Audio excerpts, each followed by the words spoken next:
پاکستان کا بھارتی پروپیگنڈے کے جواب میں عالمی سفارتی مہم شروع کرنے کا فیصلہ۔ وزیر اعظم شہباز شریف نے وفد کی قیادت بلاول بھٹو کو سونپ دی۔ بلاول بھٹو زرداری اعلیٰ سطح کے وفد کے ہمراہ یورپ جائیں گے، عالمی برادری کو بھارتی جارحیت سے آگاہ کریں گے۔ پیپلز پارٹی کے چیئرمین نے کہا کہ عالمی سطح پر پاکستان کی نمائندگی کی ذمہ داری قبول کرنے پر فخر ہے۔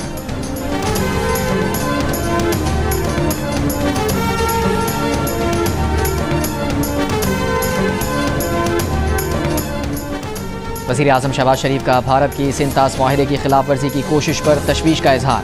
ایران کے صدر مسعود پزشکیان کو بتایا کہ بھارت کے اس اقدام کو غیر قانونی اور پاکستان کے لیے سرخ لکیر سمجھتے ہیں۔ وزیر اعظم نے ایران کے سرکاری دورے کی ایرانی صدر کی دعوت قبول کر لی، اگلے ہفتے تہران جائیں گے۔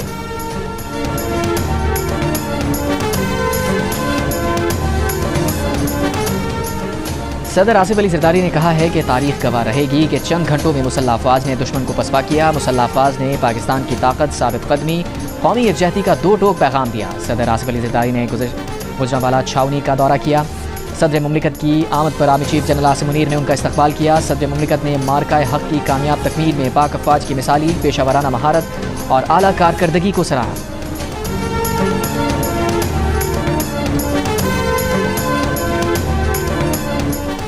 Army chief general Asim Munir P S L کا میچ دیکھنے پنڈی اسٹیڈیم پہنچ گئے۔ پاکستان کرکٹ بورڈ کا پی ایس ایل افواج پاکستان کے نام کرنے کا اعلان۔ پاکستان سپر لیگ کے 3 دن آرمی، نیوی اور ایئر فورس کے نام، پہلا دن آرمی، دوسرا دن نیوی اور تیسرا دن ایئر فورس کے نام کر دیا گیا۔ اسٹیڈیم میں آتش بازی کا دلکش مظاہرہ۔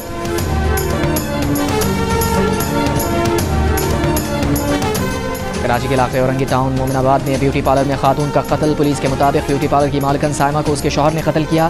سائمہ نے 1 ہفتہ قبل شاہ میر سے دوسری شادی کی تھی۔ ملزم نے تیز دھار آلے سے خاتون کو قتل کیا اور لاش کو آگ لگا دی۔ واردات کے بعد ملزم فرار۔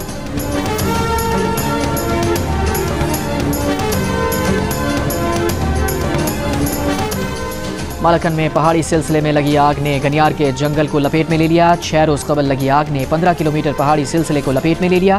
آگ سے بڑے پیمانے پر جنگلی حیات کو نقصان پہنچا ہے۔ دشوار گزار راستوں کے باعث آگ بجھانے میں مشکلات کا سامنا۔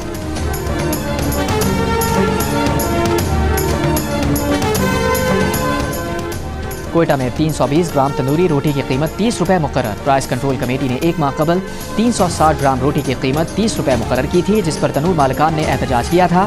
ضلعی پرائس کنٹرول کمیٹی نے روٹی کے وزن میں 40 گرام کی کمی کر دی۔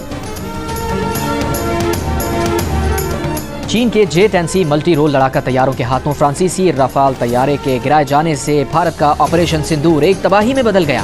پاکستان پر بھارتی حملے میں رافال طیاروں کی تباہی مغرب کے لیے ایک سبق ہے۔ جرمنی کے اخبار میں شائع ہونے والے آرٹیکل کے مطابق بھارتی پائلٹس کو پاکستانی پائلٹس کی طرف سے شدید مزاحمت ملی۔ تکنیکی برتری کے زوم میں مبتلا بھارت پاکستان کی فضائی دفاعی صلاحیتوں اور J-10C اور PL میزائل کی صلاحیتوں کا اندازہ لگانے میں بری طرح ناکام رہا۔ رافال کا گرنا یورپ کے لیے بھی وارننگ ہے۔ دوسری جانب امریکی جریدے کا کہنا ہے کہ چین کا J-10 لڑاکا طیارہ امریکہ کے F-16 طیاروں کی برآمدات کو تباہ کر سکتا ہے۔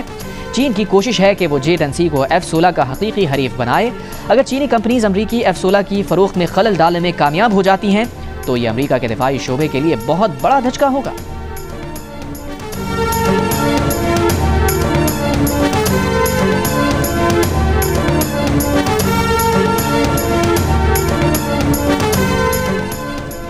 یک طرفہ جنگی کارروائی میں ناکامی، 6 جنگی جہاز تباہ کرنے اور ناکام میزائل حملوں کی ہزیمت اٹھانے کے بعد بالآخر بھارت کو سفارتکاری کا خیال آ گیا۔ بھارت نے تمام سیاسی جماعتوں کے اراکین پارلیمنٹ پر مشتمل 7 سفارتی ٹیمز تشکیل دے دی، جو سلامتی کونسل کے رکن ممالک سمیت اہم شراکت دار ممالک کا دورہ کریں گی۔ تحریک انصاف کے رہنما شاہ محمود قریشی دل میں تکلیف کے باعث جیل سے پنجاب انسٹیٹیوٹ آف کارڈیالوجی منتقل۔ شاہ محمود قریشی کی بیٹی مہربانو قریشی کا کہنا ہے کہ فجر کے وقت والد کی طبیعت ناساز ہوئی۔ شاہ محمود قریشی کو سینے اور سانس لینے میں تکلیف ہو رہی تھی۔ ان کی ECG بھی نارمل نہیں تھی، شوگر لیول بھی زیادہ تھا۔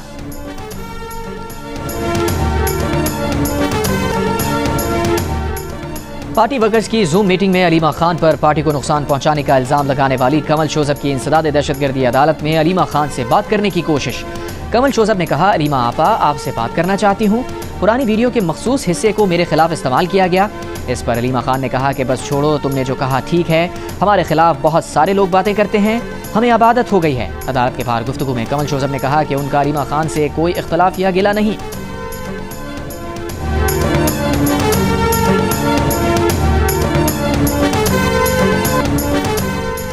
وزیر اعلیٰ پنجاب مریم نواز کی زیر صدارت اجلاس آسان کاروبار فنانس اور کاروبار کارڈ کے لیے زیر غور درخواستوں کا پروسیس جلد مکمل کرنے کی ہدایت۔ وزیر اعلیٰ مریم نواز نے ایکسپورٹ اور مینوفیکچرنگ سیکٹر کو قرضے کے لیے پلان طلب کر لیا۔ چیف منسٹر آسان کاروبار فنانس اسکیم کے تحت 3010 افراد کو 18 ارب روپے کا قرضہ جاری۔ پاک بھارت کشیدگی کے دوران امن کے لیے ایران کی کوششیں قابل تعریف ہیں۔ پاک فوج کے ترجمان لیفٹیننٹ جنرل احمد شریف چودھری کا غیر ملکی نیوز ایجنسی کو انٹرویو۔ کہا پاک بھارت کشیدگی کے خاتمے کی کوششوں پر ایران سمیت تمام بین الاقوامی برادری کے مشکور ہیں۔ انہوں نے کہا کہ ہمیں اس بات پر آگاہ رہنا چاہیے کہ خطے میں ایسی قوتیں ہیں جو بیرونی عناصر کی مدد سے دوست ممالک کے درمیان غلط فہمی پیدا کرنے کی کوشش کرتے ہیں۔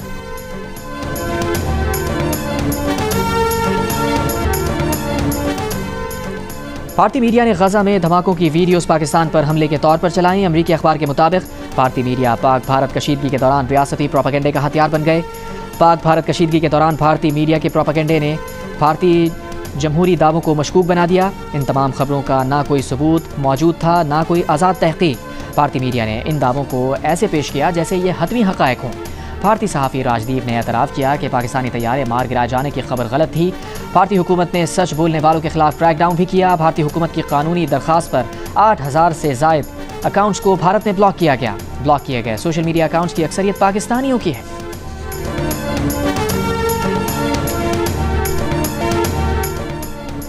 اسرائیل نے غزہ پر حملے بڑھا دیے۔ گزشتہ روز بچوں سمیت مزید 60 سے زائد فلسطینی شہید۔ اقوام متحدہ کے سیکرٹری جنرل انٹونیو گوٹریس نے غزہ کی صورتحال کو ناقابل بیان، ظالمانہ اور غیر انسانی قرار دے دیا۔ کہا محاصرے اور فاقہ کشی کی پالیسی بین الاقوامی قانون کا مذاق اڑاتی ہے۔ برطانیہ میں فلسطینیوں کی حمایت میں نقبہ مارچ۔ سرزمین فلسطین سے فلسطینیوں کی جبری بے دخلی کے 77 سال پورے ہونے پر لندن سمیت مختلف شہروں میں ہزاروں افراد کی ریلیاں۔ اسرائیل سے فلسطینیوں کا قتل عام بند کرنے اور فلسطینیوں کی زمین واپس کرنے کا مطالبہ۔ حکومت برطانیہ سے اسرائیل کو ہتھیاروں کی فروخت فوری روکنے کا بھی مطالبہ۔ امریکی ریاستوں کینٹکی اور میزوری میں ہوا کے بگولوں اور شدید طوفان سے تباہی، مکانات کی چھتیں اڑ گئیں، درختوں کے جڑ سے اکھڑ گئے، درجنوں گاڑیوں کو نقصان پہنچا، لکڑی کے مکانات ملبے کا ڈھیر بن گئے، 3 لاکھ سے زائد صارفین بجلی سے محروم، مختلف حادثات میں 23 افراد ہلاک۔ وسطی مغربی اور جنوبی ریاستوں میں طوفان گزشتہ روز آیا تھا۔ اور کیلیفورنیا کے طبی مرکز میں بم دھماکے سے ایک شخص ہلاک ہو گیا۔ واقعہ پام سپرنگز علاقے میں پیش آیا۔ میئر کے مطابق بم دھماکہ پارک کی گئی کار کے اندر یا اس کے قریب ہوا۔ دھماکے سے کئی قریبی عمارتوں کو بھی نقصان پہنچا۔